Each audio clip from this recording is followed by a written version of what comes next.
কলকাতার সাংবাদিক বৈঠকে বিস্ফোরক মন্তব্য করলেন অরূপ চক্রবর্তী ও সুশান্ত ঘোষ। অরূপ চক্রবর্তী বলেন, আইপ্যাক টাকা নিয়ে পরিষেবা দিয়েছে, তবে মানুষের পুঞ্জীভূত ক্ষোভই ভোটে প্রভাব ফেলেছে। আরজিকর কাণ্ডে মহিলা ভোটারদের একাংশ বিমুখ হয়েছে বলেও দাবি করেন তিনি। পাশাপাশি দক্ষিণ কলকাতায় কর্মীদের রাজনীতি করতে দেওয়া হয়নি এবং বাহিনীর নামে কিছু গোষ্ঠী দল দখল করে রেখেছিল বলেও অভিযোগ তোলেন। রুবি মোড়ের পার্টি অফিস ভাঙচুরের ঘটনায় বিজেপির কোনো যোগাযোগ নেই বলে পুলিশের কাছে তদন্তের দাবি জানান তিনি। অন্যদিকে সুশান্ত ঘোষ বলেন, খারাপ সময়ে কর্মীদের পাশে কিভাবে দাঁড়িয়ে রাজনীতি করতে হয় তা বর্তমান নেতৃত্ব বিজেপি নেতাদের কাছ থেকে শেখা উচিত। শ্রমিক ভট্টাচার্যের মন্তব্যকেও স্বাগত জানান বক্তারা। 14 জয়টা যেরকম জয় ছিল, 21-এর জয়টা যেরকম জয় ছিল, 16-র জয়টা যেরকম জয় ছিল, তেমনি 26-এর হারটা বা 24-এর জয়টাও যেরকম জয় ছিল, 26-এর হারটাও হার। প্রথমত এটাকে মানতে হবে, মানুষের রায়, গণতন্ত্রে মানুষের উপরে কেউ নেই। মানুষ যখন রায় দিয়েছে বিরোধী জায়গায় থাকবার, তাহলে সেই রায়কে মান্যতা দিতে হবে। আমি মিউনিসিপ্যাল অ্যাকাউন্টস কমিটির সদস্য ছিলাম। আমি সদস্য পদ থেকে আইন মতো চেয়ারপারসনের কাছে, সচিবের সেক্রেটারির কাছে এবং মিউনিসিপ্যাল অ্যাকাউন্টস কমিটির যিনি মাথায় ছিলেন তার কাছে, ঘটনাচক্রে মধুচন্দ্রাদি নেই এই মুহূর্তে কলকাতায়, আমি মধুচন্দ্রাদিকে হোয়াটসঅ্যাপ করে পাঠিয়ে দিয়েছি পদত্যাগপত্র এবং সেক্রেটারির কাছে এবং চেয়ারপারসনের কাছে জমা দিয়েছি। সুশান্ত ঘোষ চেয়ারপারসনের আমাদের কমিশনারের কাছে জমা দিয়েছেন, মেয়র সাহেবের কাছে জমা দিয়েছেন। একটা জায়গায় কোথাও দায়িত্ব নিতে হবে। মানুষের ভোটে আমাদের বিপক্ষে গেছে, প্রথম কথা এটা অ্যাডমিট করতে হবে। আবারও বলছি, সারা জীবন কেউ জনপ্রতিনিধি থাকবে না, সারা জীবন কেউ ক্ষমতায় থাকবে না। সিপিএমও ভেবেছিল সারা জীবন তারা ক্ষমতায় থাকবে, সিপিএম চলে গেছে। আমাদের মধ্যে অনেক মানুষ ভেবেছিলেন তারা সারা জীবন নেতা মন্ত্রী থাকবে, মানুষ রায় দিয়েছে। নিশ্চিতভাবে আজকে যারা সরকারে এসেছেন তারাও হয়তো কেউ চিরদিন থাকবেন, কিন্তু যখন দলের কর্মীরা বিপদে, তখন যারা দলের কেষ্টু বিষ্টু নেতৃত্ব, আজকে দলের কোথায় সেই মুখগুলো? মমতা ব্যানার্জির বাড়িতে যখন রবীন্দ্র জয়ন্তীর অনুষ্ঠান হচ্ছে, তখন সেই সেলিব্রিটি নেতৃত্ব কোথায়? মমতা ব্যানার্জির পাশে সেই নেতৃত্বরা কোথায়? তাদেরকে দেখতে পাওয়া যাচ্ছে না। নিশ্চয়ই নিচুতলা কর্মীরা তো এখনো মুখ বুজে দাঁড়িয়েছে, কিন্তু সেই জায়গায় দাঁড়িয়ে নৈতিক জায়গা থেকে আমার মনে হয়েছে, যেরকম সুশান্ত ঘোষ দলের জেনারেল সেক্রেটারি রয়েছেন, আমি দলের মুখপাত্র রয়েছে, আমাদের কোনো পদই ছেড়ে দিতে কোনো অসুবিধা নেই, আমরা চাইলে সব পদই ছেড়ে দেব। কিন্তু মানুষের রায়কে মাথা পেতে নিতে হয়, মানুষের ম্যান্ডেটকে মাথা পেতে নেওয়াটাই গণতন্ত্রের শিষ্টাচার। সেই শিষ্টাচার না করলে মানুষ ক্ষমা করবে।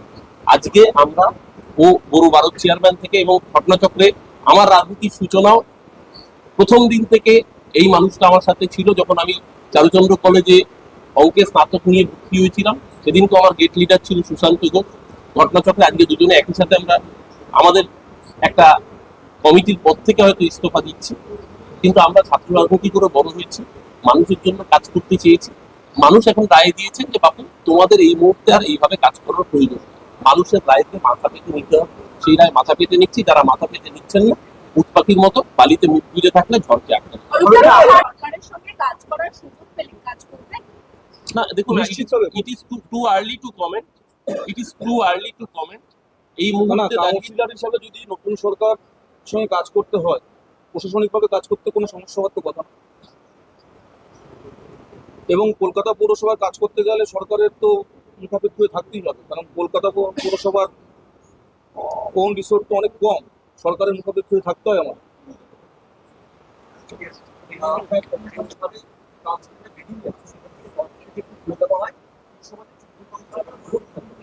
না, এইটা দেখুন, এটা ও বিজেপির নেতা হিসেবে ও বলছে ওর বক্তব্য।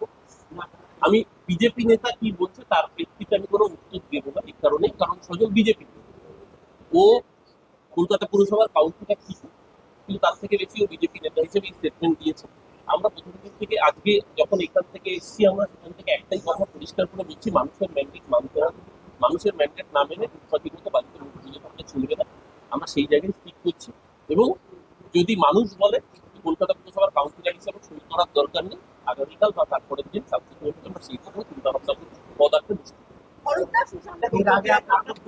চলেছে, হামলা হচ্ছে, দলের এক পক্ষ নীতি চলেছে, দল কখনো এবং কখনো জামিনে ছাড়াও মেটানোর চেষ্টা করেনি যে অভিযোগ। এই বিপদে ছিল আক্ষেপ না, গত 15 বছর ধরে আমাকে লড়তে হয়েছে দলের সঙ্গে, এবং সেটা আপনারা সবাই জানেন।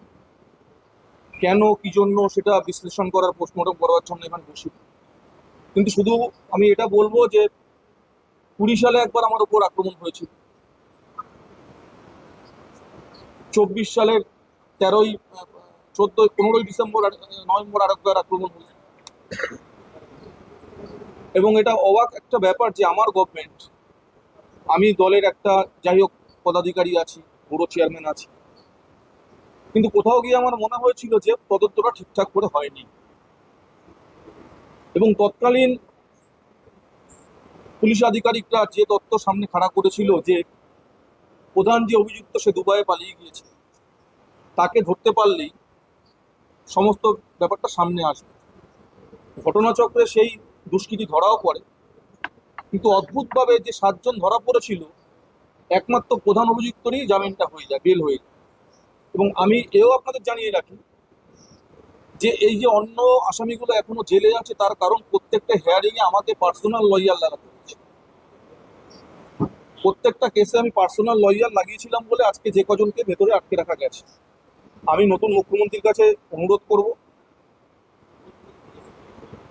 ঘটনার পূর্ণাঙ্গ তদন্ত করতে। এবং আরো অবাক করা ঘটনা যে এই তদন্ত কখনো বলা হয়েছিল আমার লোকরা করেছে, কখনো বলা হয়েছিল আমার কাছের লোকরা করা হয়েছে, কখনো বলা হয়েছিল জমি বাড়ি সংক্রান্ত গন্ডগোল। বিভিন্ন সময় এই তদন্তর অভিমুখটাকে ঘুরিয়ে দেওয়ার চেষ্টা করা হয়েছে। কখনো ক্রিমিনালদের দিয়ে আমার বিরুদ্ধে বলিয়ে দেওয়া হয়েছিল। যে অভিযুক্তকে আটক করা হয়েছিল তাকে 5 মিনিট ক্যামেরার সামনে বলতে দেওয়া হয়েছিল। সমস্তটাই জলের মতো পরিষ্কার, আপনারা সবাই জানেন। তা সত্ত্বেও দল করতাম, দলের একটা অংশ ছিলাম, প্রশাসনের একটা অংশ ছিলাম, কখনো মুখ ফুটে একটা প্রতিবাদ করতে পারিনি। কিন্তু আজকে আমি নতুন মুখ্যমন্ত্রী এসছেন, তার কাছে অনুরোধ করব প্রকৃত তদন্ত করে যদি প্রকৃত দোষীকে খুঁজে পাওয়া যায় তাহলে তার কাছে আমি কৃতজ্ঞ থাকবো। কারণ এটা আমার পক্ষে জানা অত্যন্ত জরুরি যে যে ঘটনাটা ঘটেছিল সেটা আমার মশারির ভেতরই হয়েছিল না বাড়ির ঘরের বাইরে হয়েছিল, এটা জানাটা আমার খুব জরুরি। ধর্মতলার মঞ্চে কটা এমএলএ উঠতে পেরেছে? যে সমস্ত সেলিব্রিটি সিরিয়াল যারা দেখেছেন তারা আজ সবার আগে পালিয়েছে। দলের কর্মীরা, নেতারা, এমএলএরা যারা লোক নিয়ে আসতো, কাউন্সিলরদের কথা ছেড়েই দিত।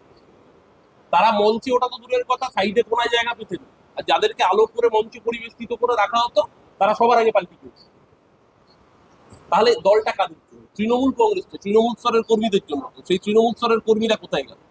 আজকেও যখন সেই কর্মীরা বিপদে, তাদের পাশে তাদের অভিভাবকরা নেই। তাহলে দলটা এক্স্যাক্টলি এই মুহূর্তে কি ফাংশনালিটি রয়েছে, এই প্রশ্ন রয়েছে। দেখুন, একা হেরে গেলে খারাপ লাগা থাকে না। না, সবচেয়ে বড় কথা দলের যারা মাথা ছিল, ধরুন যুব প্রেসিডেন্ট, রাজ্যের যুব প্রেসিডেন্ট, রাজ্যের ছাত্র প্রেসিডেন্ট, কোথায় তারা 24 দিন? সুশান্ত দা, আপনারা 15 বছর দলের বিরুদ্ধে লড়াই করতে হয়েছিল। দলের বিরুদ্ধে না, দলের একটা অংশের বিরুদ্ধে লড়াই করতে হয়েছিল। সেসব পোস্টমর্টম আমরা পরে বলবো, নিশ্চিত করে সমস্তটাই বলবো। দলে থাকছেন সুশান্ত দা? দলে তো এখনো আছি, দল থেকে তো পদত্যাগ করিনি। আমরা আজকে অ্যাকাউন্টস কমিটি থেকে এবং ও চেয়ারম্যান থেকে পদত্যাগ করেছি। ও এখনো দলের জেনারেল সেক্রেটারি, আমি দলের সেক্রেটারি, আমি দলের মুখপাত্র। দল যদি মনে করে কালকে ছেড়ে দিতে, আজকেই ছেড়ে দিতে। আপনারা কি ভালো ছিল? হতাশ আমি তৃণমূল, আমি ভালো হতাশ না, তৃণমূল। আমি এভাবে বলবো না। আমি রবীন্দ্রনাথকে শরৎ করে বলবো, ভালো মন্দ যাহাই আসুক সত্যরে নাও সহজে, সত্যের মুখোমুখি হতে হবে। না না, আমি হতাশ তৃণমূল, দেখুন, হতাশ তৃণমূল। যেরকম ভাবে চোখের সামনে দলটা তৈরি হতে দেখলাম, যেমন ভাবে দেখেছিলাম দক্ষিণ কলকাতায়, সারা পশ্চিমবঙ্গ থেকে আমরা শূন্য হয়ে গেছিলাম, কিন্তু দক্ষিণ কলকাতায় একমাত্র মমতা বন্দ্যোপাধ্যায় জিতেছিলেন। মানুষ, সেখানকার মানুষ আমাদের জয়ী করে রেখেছিল। আর 2026 সালের সবচেয়ে খারাপ রেজাল্ট আমাদের দক্ষিণ কলকাতাতেই হয়েছে। আমরা হতাশ, যেহেতু রাজনীতিটা আমাদের দক্ষিণ কলকাতা কেন্দ্রিক প্রধানত ছিল, খুব হতাশ। এবং এই হতাশার কারণ আছে, গত 5 বছর 7 বছর ধরে রাজনৈতিক কর্মীদের সমস্ত দক্ষিণ কলকাতায় ঘরে ঢুকিয়ে দিয়ে তথাকথিত বাহিনীর নাম করে যারা দাপিয়ে বেরিয়েছিল কলকাতা শহরটায়, সারা কলকাতা শহরে, তার ফলে রাজনৈতিক কর্মীরা সমস্ত ঘরে ঢুকে গেছে। তারা রাজনীতি করার সুযোগ পায়নি, অপশন ছিল না কোনো। আজকে এই যে বাহিনী দক্ষিণ কলকাতায় 4-5 বছর ধরে তৃণমূল কংগ্রেসের নাম করে কবজা করলো, রাজত্ব করলো, তাদেরও কিন্তু আজকে খুঁজে পাওয়া যাচ্ছে না। না, সেদিনকে কেন ঘুরে দাঁড়াতে পেরেছিলাম জানেন? সেদিনকে একটা সাংসদ ছিল মমতা বন্দ্যোপাধ্যায়। সেদিনকে তৃণমূল স্লোগান দিয়েছিল 41 বনাম 1-এর লড়াই, আসুন আমরা ঘুরে দাঁড়াই। ঘুরে দাঁড়িয়েছিল কারণ তৃণমূলের সকল নেতৃত্বরা তারা ময়দান ছেড়ে পালিয়ে যাবে। আজকে আমরা কর্মীরা রয়েছি, নেতারা ময়দান ছেড়ে পালিয়ে যাবে। এই যে ভাঙচুর চাপটা বড় বড় চেয়ারম্যান পদ থেকে এবং অনুপ চক্রবর্তী আপনি নির্বাচন একুশ কমিটির সদস্য পদে পদত্যাগ করলেন, কি এমন দাঁড়ালো যে আপনাদের পদত্যাগ করতে হলো? উপদেশ শুনলাম। না, প্রথমেই আপনাদের জানাই যে দলের কাছে আমরা ক্ষমা চাইছি, আজকে একটা সিদ্ধান্ত আমাদের নিতে হলো বলে। কিন্তু বর্তমান যে রাজনৈতিক পরিস্থিতি এবং বাংলার মানুষের যে ম্যান্ডেট, সেটাকে কখনো অস্বীকার করতে পারছি না। আজকে আমি যে বোর্ডের চেয়ারম্যান, সেই বোর্ডের প্রায় প্রত্যেকটা ওয়ার্ডেই মানুষ আমাদের পরাজিত করেছে। আমরা যখন নির্বাচনে জয়ী হয়েছিলাম, মানুষের ম্যান্ডেট নিয়ে আমরা ক্ষমতায় এসেছিলাম। 4.5 বছর আমরা মানুষকে পরিষেবা দিয়েছি, কিন্তু এই নির্বাচনে মানুষ আমাদের চায়নি বা পছন্দ করেনি, আমাদের পরাজিত করেছে অন্য একটা রাজনৈতিক দল ক্ষমতায় এসেছে। এটা আমার ব্যক্তিগত মতামত, জানি না অন্য কার কি মতামত আছে। তো যাদেরকে মানুষ ক্ষমতায় এনেছে তাদেরকে কাজ করার সুযোগ দেওয়া উচিত। প্রশ্ন একটা আসতে পারে যে আমরা চেয়ারম্যানের পদ থেকে রিজাইন করলাম, কাউন্সিলর পদ থেকে কেন করলাম? সেক্ষেত্রে আমরা বলি যে মানুষ আমাদের 5 বছরের জন্য নির্বাচিত করেছিল এবং এই 5 বছরের মানুষের চাহিদা পূরণ করবার দায়িত্ব আমাদের ছিল। 4.5 বছর আমরা করেছি এবং কলকাতা পৌরসভার পৌর প্রতিনিধিদের সই করার যে ক্ষমতা, সেটা সব ক্ষেত্রে সে সইটাকে কাজে লাগে মানুষের। এখনো প্রতিনিয়ত মানুষ আসছে সইয়ের জন্য, আমরা সেই সইটা কন্টিনিউ করবার জন্য কাউন্সিলর পদটাকে রেখে দিলাম। তাও আগামী দিনে মানুষের সঙ্গে কথা বলবো, অঞ্চলের মানুষের সঙ্গে কথা বলবো। যদি মানুষ মনে করে রাখবে, থাকতে বলে আমরা থাকবো, নাহলে আমরা হয়তো কাউন্সিলর পদ থেকেও আমি অন্তত ব্যক্তিগতভাবে পদত্যাগ করবো যদি মানুষ চায়। অনেকে কি কারণে করছে সেটার একটা কারণ কারণগুলো পোস্টমর্টম পরে করব। কারণ তো আছে, আমি শুধু বলবো যে এটা হওয়া কাম্য ছিল না, এই রেজাল্ট হওয়া কাম্য ছিল না। আজকে যখন শয়ে শয়ে ছেলে পারাসার, আমার নিজের ব্যক্তিগতভাবে আমার ওয়ার্ডে প্রায় 150 ছেলে মামলা পাড়াছাড়া হয়েছে।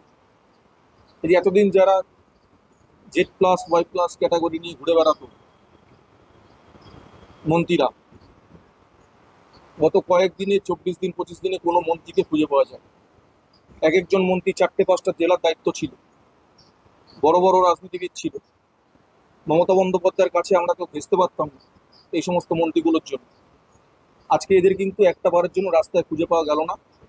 আমি ধন্যবাদ জানাবো বিজেপির আঞ্চলিক নেতৃত্ব, যারা ছেলেদের ঘরে ফেরাতে সহযোগিতা করেছে আমাদের সঙ্গে এবং অনেকাংশে নির্দেশ দিয়েছেন বিজেপির লোকাল দলীয় নেতৃত্বকে, যার ফলে অনেক ছেলেকে ঘরে ফেরাতে পেরেছে এবং প্রশাসনের মাধ্যমে কিছু ছেলে ঘরে ফিরেছে, আর কয়েকজন বাকি আছে। এই কয়েকজনকে ঘরে ফেরানোর পর আমাদের দায়িত্ব শেষ, কারণ আমরা যারা জনপ্রতিনিধি, আমরা যেমন জনপ্রতিনিধি, সেই সঙ্গে সঙ্গে আমরা দলীয় পদও বিলংস করি এবং রাজনীতি করে এসেছি। আমাদের দলীয় কর্মীদের কথা মাথায় রেখে আজকে তারা যে কারণেই হোক ঘর ছাড়া, তাদের পাশে দাঁড়ানোর দায়িত্ব এবং কর্তব্য আমাদের উপর ন্যস্ত হয়। আমরা সেটা দায়িত্ব কর্তব্য পালন করছি। শেষ ব্যক্তিটাকে পর্যন্ত যতক্ষণ না ঘরে ঢোকাতে পারবো ততক্ষণ এই দায়িত্ব নিয়ে থাকবো। যেদিনকে শেষ ব্যক্তিকে আমরা ঘরে ঢুকিয়ে দেবো বা কোর্ট থেকে বেল করাতে পারবো, আমাদের দায়িত্ব শেষ। তাদের ঘর ছাড়া করলো তাদের ঘর ছাড়া করলো। না না না, সেটা প্রশ্নটা ওই জায়গায় নয়। আমি দলের সেক্রেটারি এখনো রয়েছি। পশ্চিমবঙ্গ তৃণমূল কংগ্রেসের রাজ্য সম্পাদক পদটা কিন্তু আমি পদত্যাগ করিনি, দলের কর্মী আমি এখনো আছি। দল যদি কোনো আন্দোলনের ডাক দেয় আমরা এখনো আছি, কিন্তু মানুষের ম্যান্ডেট রাজ্য চালানোর ক্ষেত্রে বলুন, কলকাতা চালানোর ক্ষেত্রে বলুন, মানুষের যে ম্যান্ডেট আমার তোমাকে একটু কন্ট্রাডিক্ট করছি। দল যে আপনাদের যে ঘর ছাড়া না না, আমি বলি আমার অফিস যেটা ভাঙচুর হয়েছে, হ্যাঁ দুটো একটু আলাদা। আমার রুবির মোড়ে যে অফিস ভাঙচুর হয়েছে, সেই ভাঙচুরের সঙ্গে বিজেপির কোনো সম্পর্ক নেই। কারা করলো আমি থানায় অভিযোগ জানিয়েছি, নিশ্চিতভাবে তদন্ত করে পুলিশ বার করবে কারা করেছে এবং আপনারাও নিশ্চয়ই এতদিনে জেনে গেছেন কারা করেছে। এবং আমি দায়িত্ব নিয়ে বলছি আমার যে ব্যক্তিগত অফিস কবির মোড়ে যেটা ভাঙচুর হয়েছে তার সঙ্গে বিজেপির কোনো সম্পর্ক নেই।